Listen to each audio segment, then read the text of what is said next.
Okay, welcome to part 4 on my series, How to Install a Shingle Roof.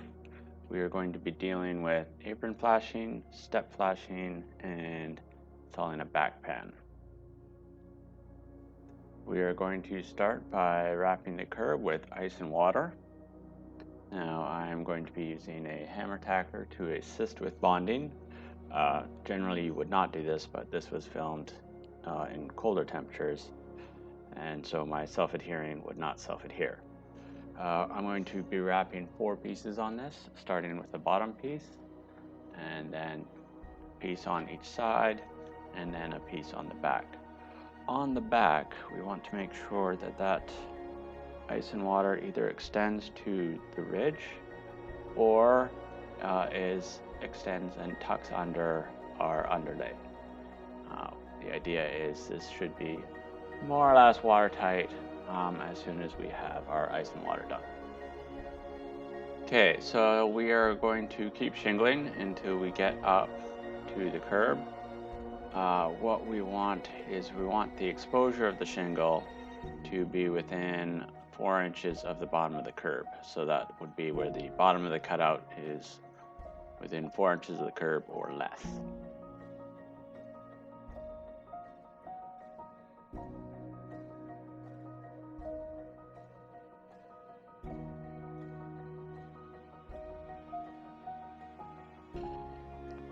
And once I get to within 4 inches, which I am, I'm going to grab my apron flashing. I want my apron flashing to extend past curb 4 inches on either side.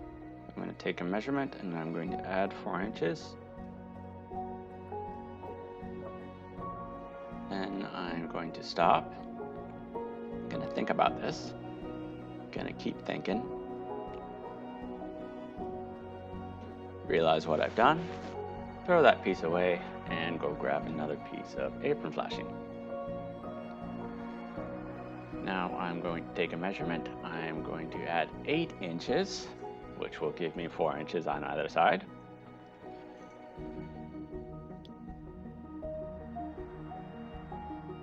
And once I line that up, I can make my marks.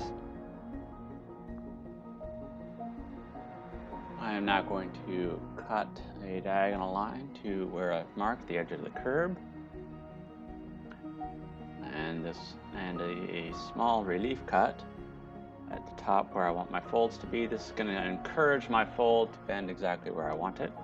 I'm going to over break it so that those ears sit flush to the curb without being fastened. Bang our metal down, and then I'm simply going to fasten my apron flashing to the deck and the deck only. There should not be any fasteners going from the apron flashing to the curb. We are now going to start with our step flashing. Our first piece of step flashing has to extend at least 3 inches over. Usually we will just make it flush with our apron flashing for reasons of aesthetics. Now, sometimes we have to double up if our step flashing drops below the exposure. I'm only about a 1/4 inch short on this one, but for demonstration purposes, I've installed another piece of step flashing.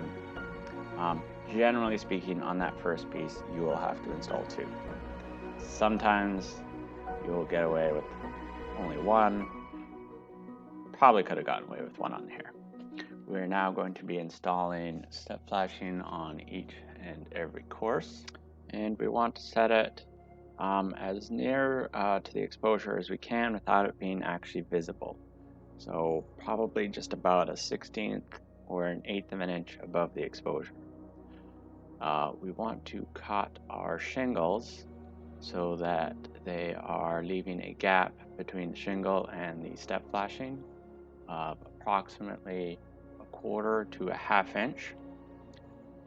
The size of the gap will be basically determined by the crew.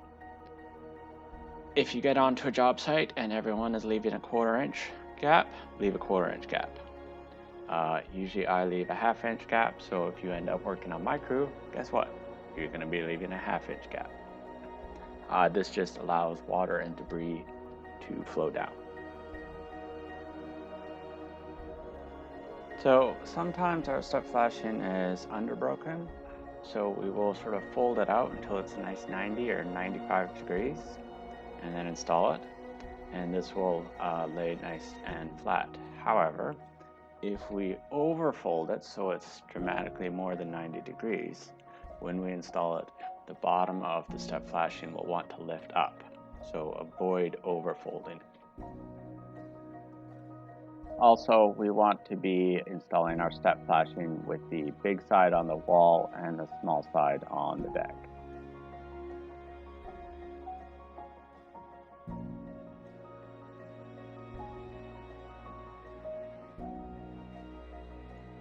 And we're going to keep going up until the top of the exposure line is at least 2 inches past the back of the curb. The reason we want to keep shingling until we're at least 2 inches past the back of our curb here is to ensure that we have a minimum of a 2-inch throat or exposed section of the back pan. This will allow material and debris a chance to escape.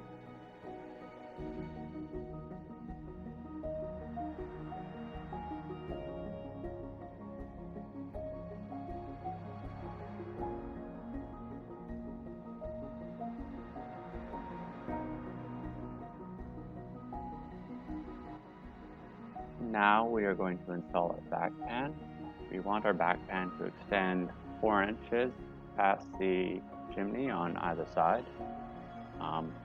Unlike the front pan though, we are going to be installing little corner cuts called capillary cuts, and these are designed to help draw the water down and away from the chimney. Otherwise, if we do not install these, water can travel sideways on the bottom of the back pan and into the building.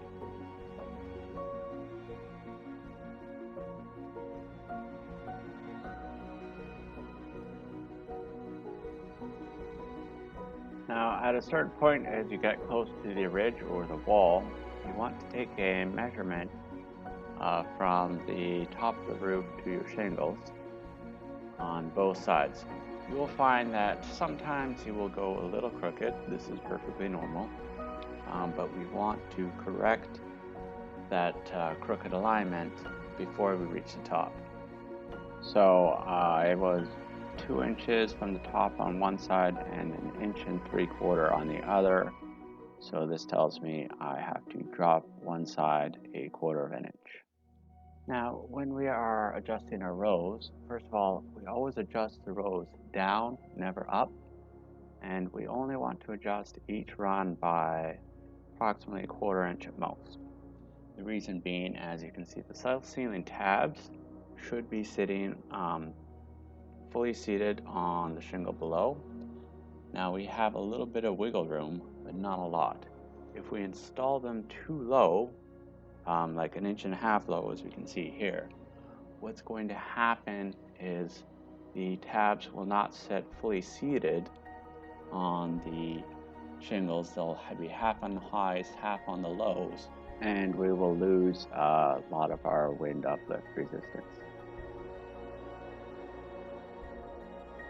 And should you be a little less experienced, or should you be working on a larger roof, you may find yourself off quite a bit from one side to the other, so you will have to make your adjustments over multiple rows. Well, that pretty much does it for part 4. Join us for part 5, where we will be showing you how to install a California style valley, as well as the installation of vents. Thanks for watching. Have a great day.